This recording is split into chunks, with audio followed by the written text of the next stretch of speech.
एक और बड़ी खबर, तेहरान पर अमेरिका और इजरायल के हमले तेज हो गए।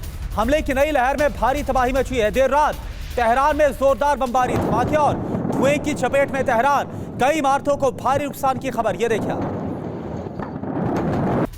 और इधर तेहरान में मिसाइलों की जोरदार भिड़ंत हुई है। जी, ईरानी एयर डिफेंस ने इजरायली हमलों को रोका है और तस्वीरें भी उसके सामने आई हैं। ईरान के आसमान से मिसाइलों में विस्फोट से रोशन हुआ पूरा आसमान। ये देखिए तस्वीरें।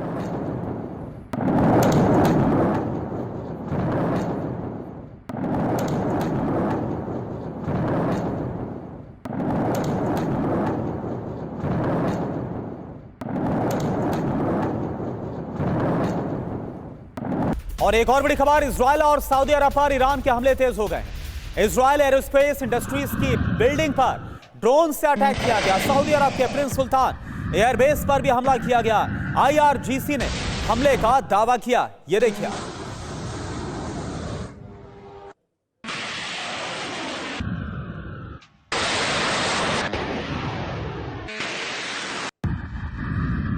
वहीं ईरान के विदेश मंत्री का बड़ा बयान सामने आया है। अमेरिका से बातचीत का कोई फायदा नहीं है। ये कौन कह रहा है? ये आरागची कह रहा है। बातचीत के दौरान अमेरिका ने हमला किया और अमेरिका ने बातचीत का अनुरोध किया था, ये आरागची कह रहे हैं, लेकिन अब कोई फायदा नहीं है। आरागची क्या कह रहे हैं, क्या आरोप है उनके, अमेरिका पर सुनते हैं। तो देखिए, खाड़ी देशों में महाविस्फोटक हालात हैं। पीने के पानी पर भी अब चोट पहुंचेगी। अगर हम बात करें तो देखिए, कुल मिलाकर अगर अलग अलग देशों की बात करें तो कैसे यहां पर जो पानी है उसको लेकर जो एक बड़ा संकट है वो सामने आ रहा है।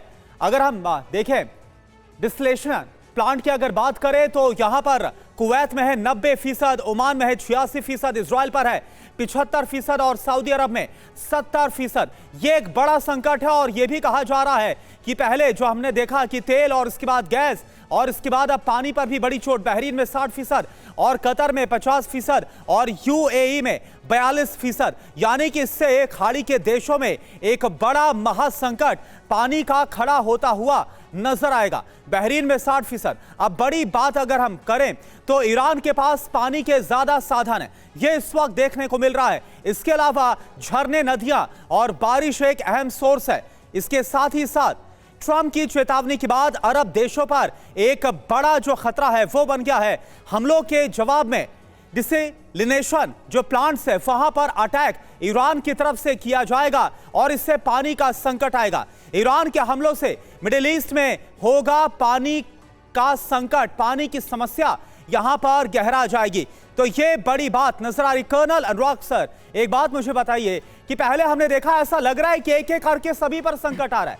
पहले जो तेल के डिपो हैं, रिफाइनरी से वहां पर हमला किया गया और इसके बाद गैस के जो प्लांट्स हैं वहां पर हमला किया गया और इसके बाद अब हम देख रहे हैं कि पानी। ये पैटर्न कैसे आप देख पा रहे हैं, क्या आपको समझ में आ रहा है? जैसे जैसे युद्ध बढ़ता जा रहा है आप देखें कि तबाही की पैरामीटर्स बढ़ते जा रहे हैं। पहले आपने उनके एनर्जी ठिकानों को टारगेट किया, उसके बाद आप उनके खाने पे टारगेट कर रहे हैं, आप पानी पे टारगेट कर रहे हैं, तो अल्टीमेटली उनका पूरा इंफ्रास्ट्रक्चर आप डिस्ट्रॉय कर रहे हैं। तो एक तरह से कोशिश ये की जा रही है कि ईरान के अगर एंगल से देखें तो ईरान के पूरे इंफ्रास्ट्रक्चर को ध्वस्त करना, उनके जितनी ज़्यादा पॉसिबल हो उतना डैमेज करना, ये कोशिश की जा रही है अमेरिका की तरफ से। लेकिन अल्टीमेटली इसका रिजल्ट क्या है वो अभी तक डिफाइन नहीं कर पाए हैं। वो अपने गोल पोस्ट 3-4 बार चेंज कर चुके हैं और उसके बाद भी अभी तक वर्ल्ड को ये नहीं समझ में आ रहा है कि वो एग्जैक्टली चाहते क्या है वहाँ से।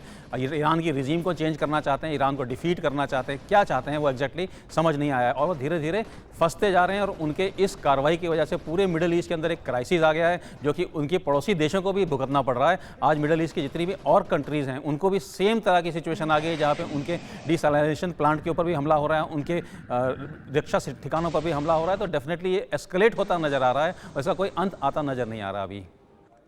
बिल्कुल। और जैसा कि बातचीत के भी रास्ते दिखाई नहीं दे रहे हैं, तो सवाल यही है कि क्या जंग के जरिए ही इस युद्ध का आखिरी फैसला होगा?